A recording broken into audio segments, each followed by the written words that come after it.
Dear students, स्वागत है आपके अपने यूट्यूब चैनल जिसका नाम है एक्स्ट्रा लर्निंग।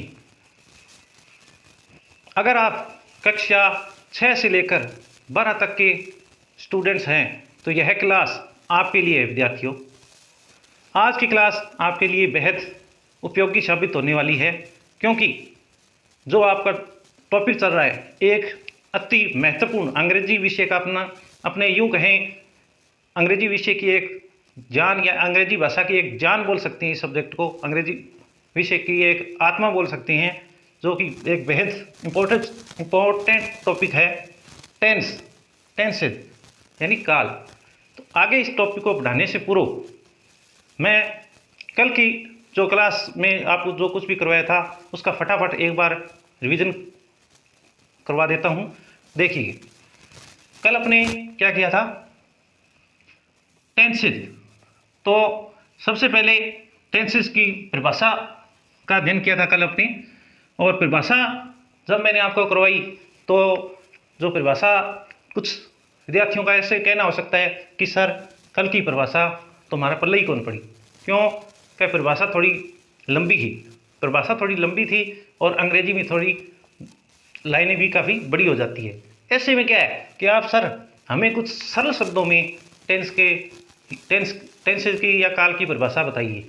तो देखिए विद्यार्थियों, अब क्योंकि अपना जो चैनल भी एक्स्ट्रा लर्निंग है तो इसमें आपको, जैसा कि मैंने कहा कि आपको जो अंग्रेजी पढ़ने को मिलेगी वो बेहद ही सरल तरीके से पढ़ने को मिलेगी। तो मैं बिल्कुल सरल शब्दों में टेंसेज यानी काल की परिभाषा बता देता हूँ। टेंसेज या काल क्या होता है, देखिए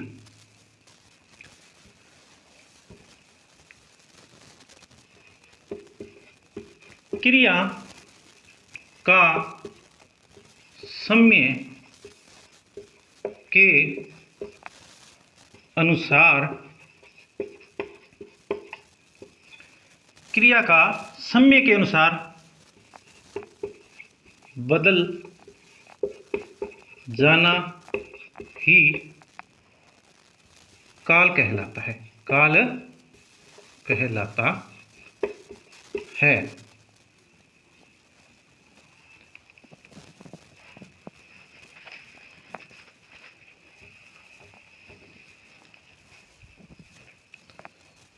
काल कहलाता है।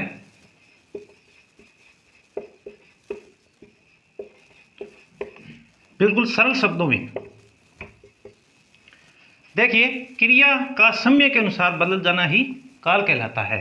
यानी अंग्रेजी में बात करें, फॉर्म ऑफ द वर्ब, यानी क्रिया का जो रूप है उसका बदल जाना ही, यानी क्रिया का रूपांतरण हो जाना ही काल कहलाता है। तो अगला आपका जो प्रश्न बन सकता है वो क्या हो सकता है कि क्या सर हमारे पेपर में काल की या टेंसेज की परिभाषा पूछी जाएगी।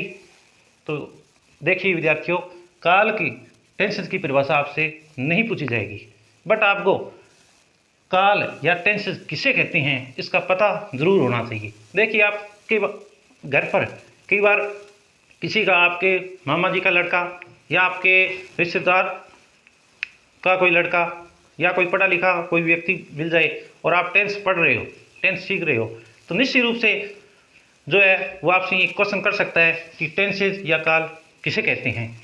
तो आपको टेंसेज या काल की परिभाषा या काल के बारे में आपको पता होना चाहिए, वो आपसे बिल्कुल पूछ सकता है। तो आगे अपनी बात इसमें करते हैं। ये इतना तो मैं आपको बता चुका था, अब इसका एक दो एग्जाम्पल लेके भी बता देते हैं, क्योंकि कल हो सकता है आपको कल समझ में आया हो या नहीं आया हो।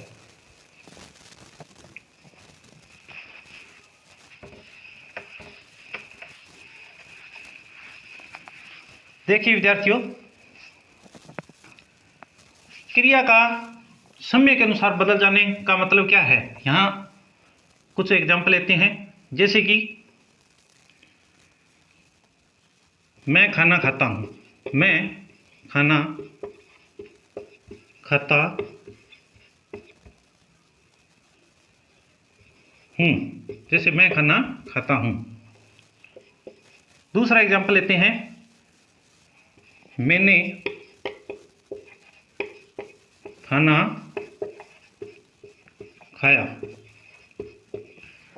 तीसरा एग्जाम्पल लेते हैं, मैंने खाना खा लिया है। खा लिया है। अब देखिए, इनको मैं अंग्रेजी में कन्वर्ट करता हूँ, ट्रांसलेट करता हूँ। मैं खाना खाता हूँ, आई ईट फूड। मैंने खाना खाया,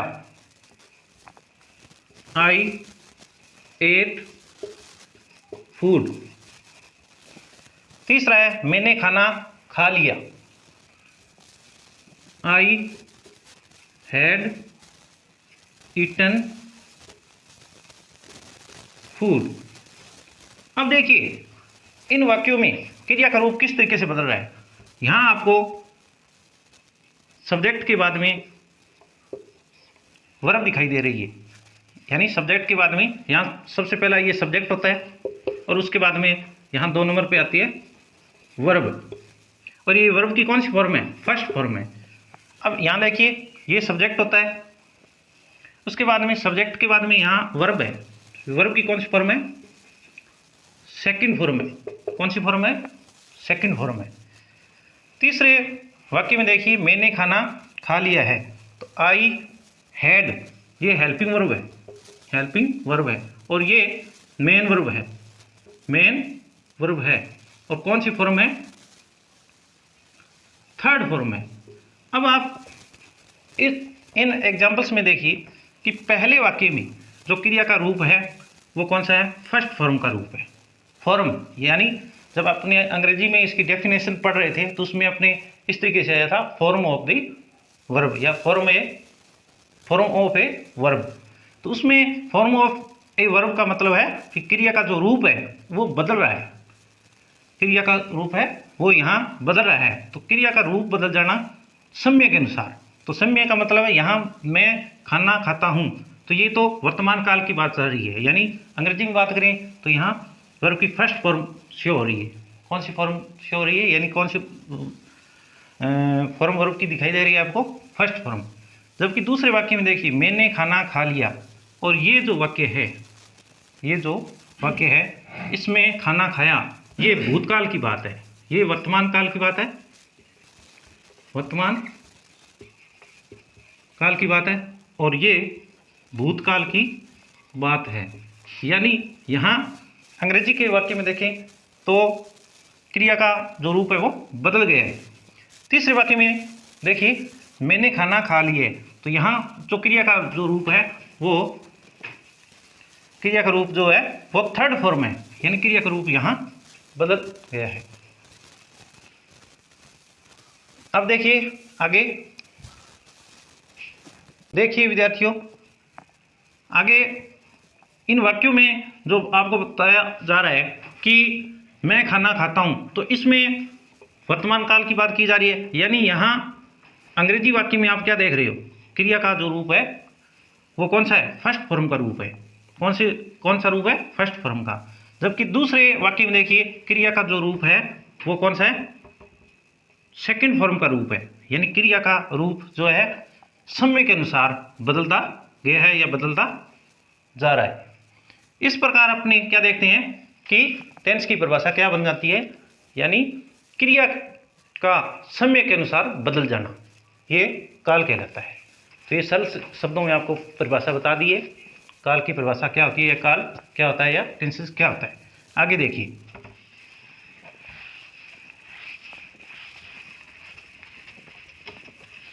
अब अगला प्रश्न आपका विद्यार्थियों क्या हो सकता है कि जब यहाँ वर्ब की बात की जा रही है, जब यहाँ आपकी वर्ब की बात की जा रही है, क्रिया की बात की जा रही है, तो सर आप हमें क्रिया के बारे में भी बता दीजिए।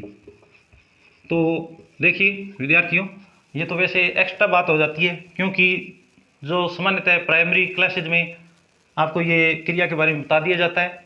फिर भी क्योंकि आपको पता है चैनल का नाम क्या है, एक्स्ट्रा लर्निंग, तो ये थोड़ी सी एक्स्ट्रा बात भी मैं आपको बताऊंगा। तो देखिए,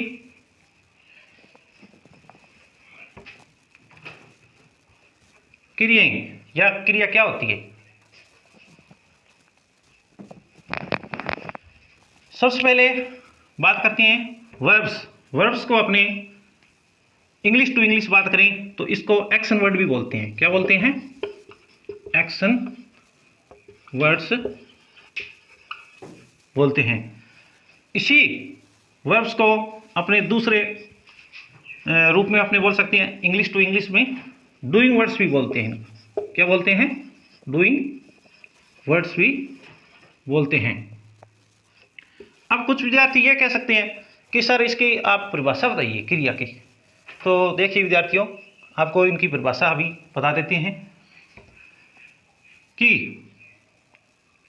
अपने इंग्लिश में इसकी परिभाषा पहले बता देता हूं, यानी definition. Action words are called verbs.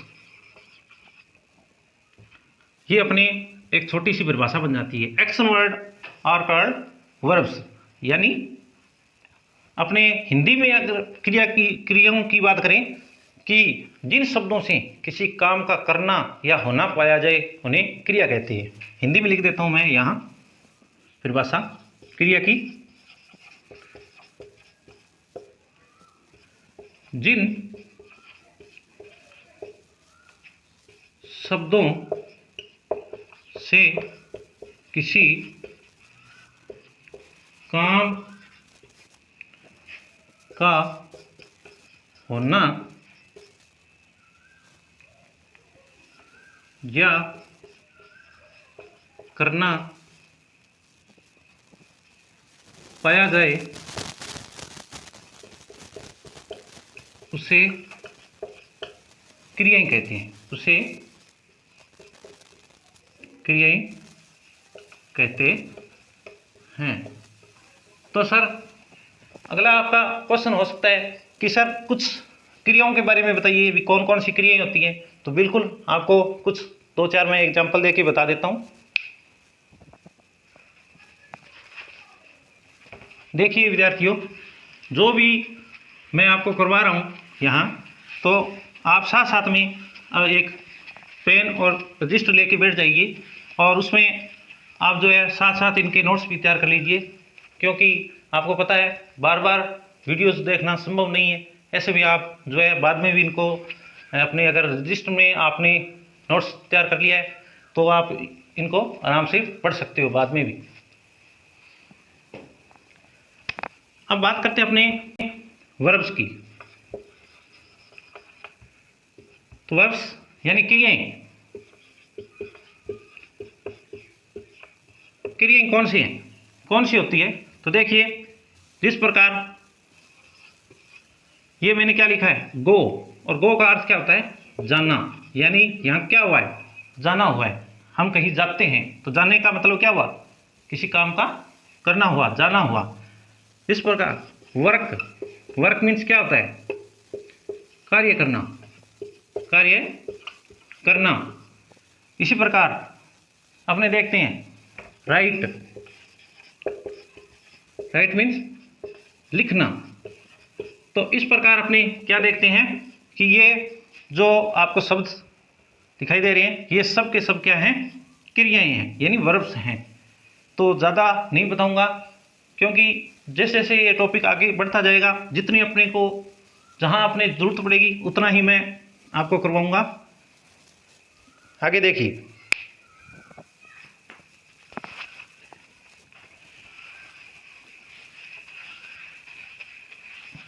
अब अपने कल अपने आगे अध्ययन क्या किया था उसका फटाफट रिवीजन कर लेते हैं। टेंस, टेंसेज कितने होते हैं? तो टेंसेज होते हैं 3। ये मैंने आपको कल बता दिया था कौन कौन से होते हैं। तो फटाफट देखिए, प्रेजेंट टेंस पहला होता है प्रेजेंट टेंस, दूसरा पास्ट टेंस, तीसरा फ्यूचर टेंस। बिल्कुल सर आपने कल ये बता दिया था। आगे चलते हैं। तो आगे मैंने आपको बताया कि प्रत्येक टेंस के चार चार भाग होते हैं। वो कौन से? देखिए, पहला प्रेजेंट टेंस में प्रेजेंट सिंपल, या यूं कहें इंडेफिनेट टेंस। दूसरा था प्रेजेंट कंटिन्यूस टेंस। तीसरा था प्रेजेंट परफेक्ट टेंसेज। और चौथा था प्रेजेंट परफेक्ट कंटिन्यूस टेंसेज। इसी प्रकार पास्ट टेंस के भी पास्ट टेंस के भी चार भाग होते हैं। जिस प्रकार प्रेजेंट टेंस के चार भाग होते हैं, इसी प्रकार पास्ट टेंस के भी आपको पता है चार भाग होते हैं, और फ्यूचर टेंस के भी चार भाग होते हैं। तो इनमें जो एक कॉमन बात मैं आपको बता देता हूं कि पास्ट टेंस का अगर आप पास्ट टेंस के चार जो भाग होते हैं उनका अध्ययन करना चाहोगे तो आप क्या देखते हो, इनमें एक कॉमन बात देखने को मिलेगी कि पास्ट सिंपल इंडेफिनेट टेंस पहला भाग। दूसरा भाग इसमें आप क्या देखते हो, कॉमन बात इनमें क्या है कि पास्ट कंटिन्यूस टेंसेज। तीसरा आगे देखिए पास्ट परफेक्ट टेंस। चौथा भाग इसका देखिए पास्ट टेंस का कि पास्ट परफेक्ट कंटिन्यूस टेंसेज। इसमें क्योंकि ये प्रत्येक टेंस के चार चार भाग होते हैं तो निश्चित रूप से यहाँ इनके चार चार भाग होने की स्थिति में यहाँ टेंसेज लिखा जाएगा।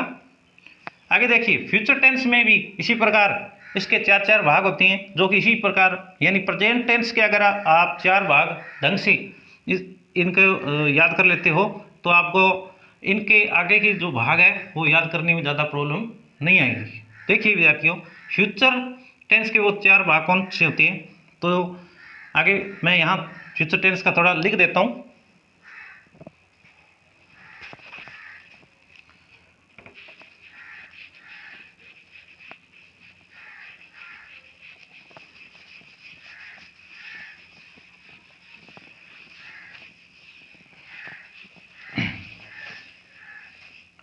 चलो मैं यहाँ तक पूरा ही मिटा देता हूँ।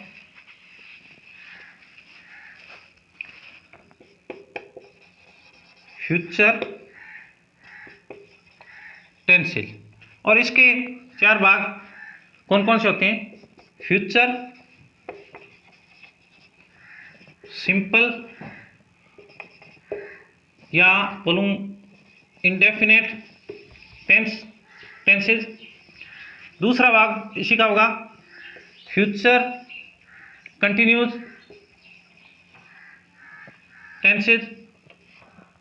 तीसरा भाग फ्यूचर परफेक्ट टेंसेज, और चौथा भाग इसका होगा फ्यूचर परफेक्ट कंटिन्यूस टेंसेज। अब विद्यार्थियों अगला आपका प्रश्न ये हो सकता है, या आप पूछना चाहोगे कि सर इनकी पूरी स्पेलिंग लिखा दीजिए। तो देखिए विद्यार्थियों, एक वीडियो मैंने पहले इसका बना रखा है, आप उसको देखिए। तो उसमें मैंने आपको जो है इनकी पूरी स्पेलिंग अपने बोल सकते हैं इनकी फुल फॉर्म्स लिखवा दी है, तो आप उस वीडियो को देख सकते हो। अब अपने आगे करते हैं।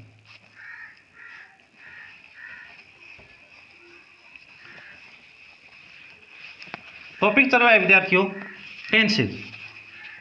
टॉपिक क्या चल रहा है? टेंसेज। अब अपने बात ये आ जाती है, अगला प्रश्न आपका ये हो सकता है कि टेंसेज अपने सीख रहे हैं तो आखिर टेंसेज की क्या ज़रूरत है? टेंसेज के जो अपने बोल सकते हैं कहाँ ज़रूरत पड़ती है, या टेंसेज का क्या महत्व है? काल सीखने का अपने को अंग्रेजी भाषा में टेंसेज सीखने का क्या महत्व है? तो देखिए, टेंसेज सीखने से पहले आपको मैं थोड़ा बता देता हूँ कि जो एक वर्ड लिखता हूँ मैं यहाँ, लेटर। अब लेटर वर्ड लिखते ही आपके दिमाग में आया होगा कि लेटर का अर्थ होता है पत्र। बिल्कुल विद्यार्थियों, लेटर का अर्थ पत्र ही होता है, लेकिन लेटर का आपको ये भी पता होगा कि लेटर का एक दूसरा अर्थ ये भी होता है अक्षर। क्या होता है? अक्षर। आगे देखिए दूसरा वर्ड वर्ड। वर्ड मीन्स आप इससे परिचित होंगे कि वर्ड का अर्थ क्या होता है। वर्ड का अर्थ होता है शब्द। आगे अपने देखते हैं कि लेटर्स से मिलकर क्या बनता है। आपको पता है कि लेटर्स से मिलकर बनता है वर्ड, यानी वर्ड्स बनते हैं। क्या बनते हैं? वर्ड्स बनते हैं।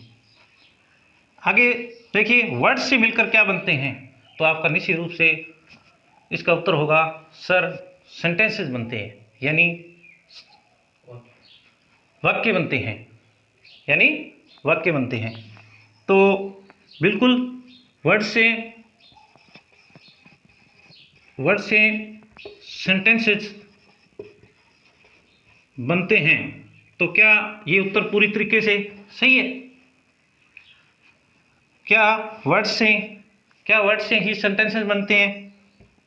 नहीं, बिल्कुल नहीं, क्योंकि वर्ड से सीधा सेंटेंसेस नहीं बनता। वर्ड से सेंटेंसेस अगर सीधे बनते हैं तो वो जो सेंटेंसेस होंगे क्या वो सही होंगे? क्या उनका आपने बोल सकते हैं स्ट्रक्चर के अकॉर्डिंग, यानी वाक्य रचना के अकॉर्डिंग या अनुसार सही होंगे, शुद्ध होंगे? तो शुद्ध नहीं होंगे, क्योंकि वर्ड्स को जोड़ने से सेंटेंसेस बन जाए या वाक्य बन जाए ये सही नहीं है। तो सेंटेंसेस क्या होती हैं? अगला प्रश्न आपका निश्चित रूप से यही है। तो सेंटेंसेस क्या होती हैं, आओ अब इसके बारे में जानते हैं। सेंटेंसेस क्या होती हैं, या सेंटेंस की परिभाषा क्या होती है?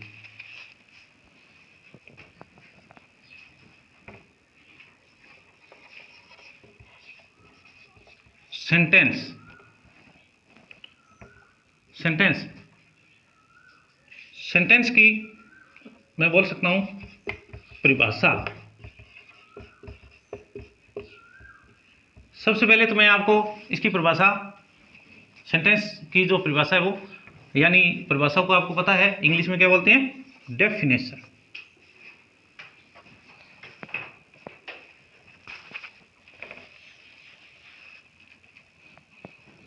परिभाषा को इंग्लिश में आपको पता ही है क्या बोलते हैं?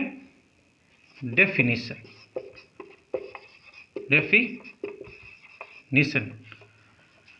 अब सेंटेंस की डेफिनेशन क्या बनेगी, देखिए अंग्रेजी में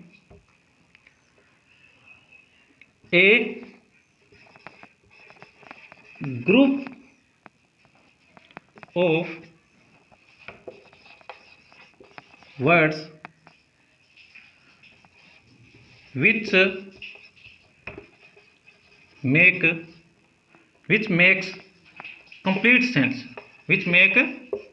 complete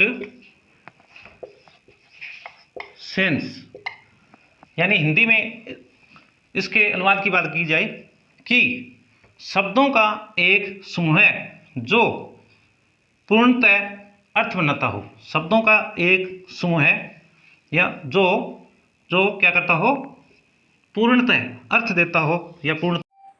हिंदी में सरल शब्दों में कहे तो परिभाषा क्या बनेगी, देखिए यहां लिख देता हूं मैं नीचे। शब्दों का ऐसा समूह है जो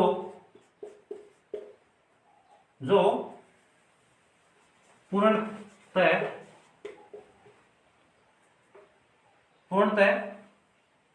अर्थ देवे। उसे क्या कहते हैं? उसे वाक्य कहते हैं। उसे वाक्य कहते हैं। देखिए एक बार फिर से, शब्दों का ऐसा समूह है, या ऐसे भी अपने बोल सकते हैं शब्दों का ऐसा सार्थक समूह है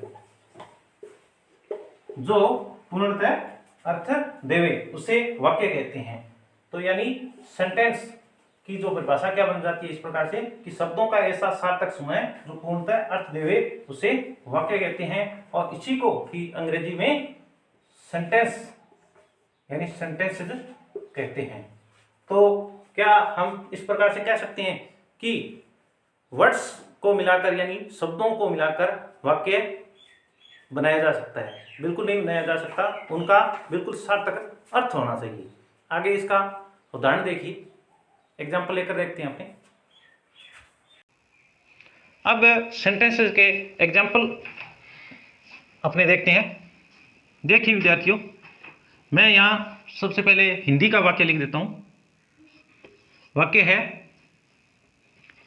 खाना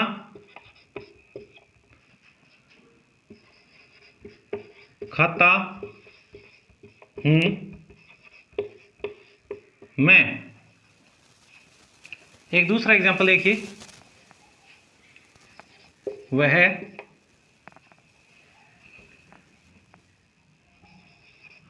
खेलता है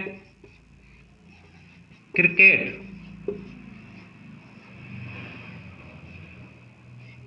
अब ये वाक्य देखिए, क्या ये अपने देख सकते हैं कि सही अर्थ देते हैं? खाना खाता हूँ मैं, तो इनका हिंदी में जो अपने सही तरीके से इनको अगर लिखेंगे तो वो इस प्रकार से होंगे, मैं खाना खाता हूँ। दूसरा देखिए, वह खेलता है क्रिकेट। इसको अगर सही अपने सार्थक समूह के रूप में या सही अर्थ के रूप में लिखेंगे वाक्य को, तो वो इस प्रकार से बनेगा, वह क्रिकेट खेलता है। वह क्रिकेट खेलता है। अब इसको मैं अंग्रेजी में आपको ट्रांसलेट करके बताता हूँ कि इसका क्या बनेगा, या इसका अपने मैं यहाँ लिख देता हूँ, ऊपर लिख देता हूँ मैं खाना खाता हूँ, तो आई ईट फूड। और इसको अपने अगर देखिए, फूड का मैं यहाँ लिख लूँ इसी सेंटेंस को, सबसे पहले मैं यहाँ फूड लिख लेता हूँ, और खाता हूँ, और खाता हूँ के लिए मैं यहाँ लिख लूँ ईट, इस प्रकार से।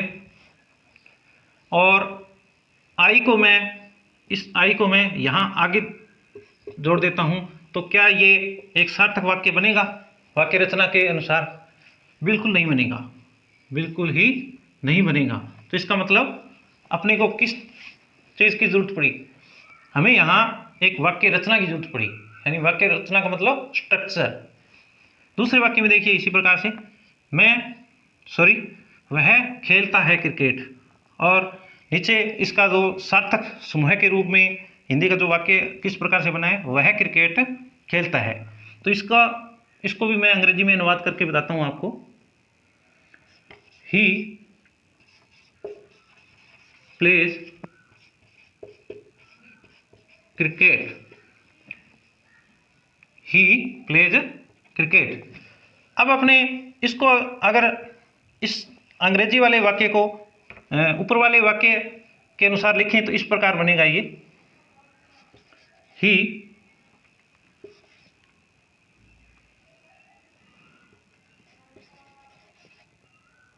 प्लेज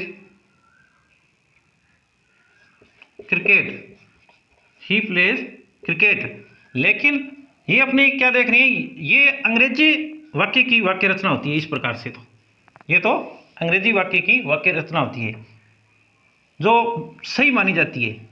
लेकिन इसी अंग्रेजी वाक्य को अगर इस तरीके से लिखा जाए कि पहले मैं इसको क्रिकेट को पहले लिख लेता हूँ,